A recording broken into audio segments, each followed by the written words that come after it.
رمضان شهر العبادة، رمضان شهر العطاء، رمضان شهر التسامح، رمضان شهر الإخاء. الأجر فيه مضاعف ويجيب الله الدعاء، الأجر فيه مضاعف ويجيب الله الدعاء. رمضان شهر المحبة، رمضان شهر السلام، رمضان شهر المحبة، رمضان شهر السلام.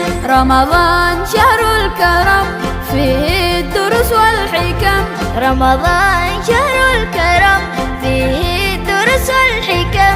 فيه المعاني الجميلة والخير فيه ارتسم، فيه المعاني الجميلة والخير فيه ارتسم. رمضان شهر الإيمان فيه أنزل القرآن، رمضان شهر الإيمان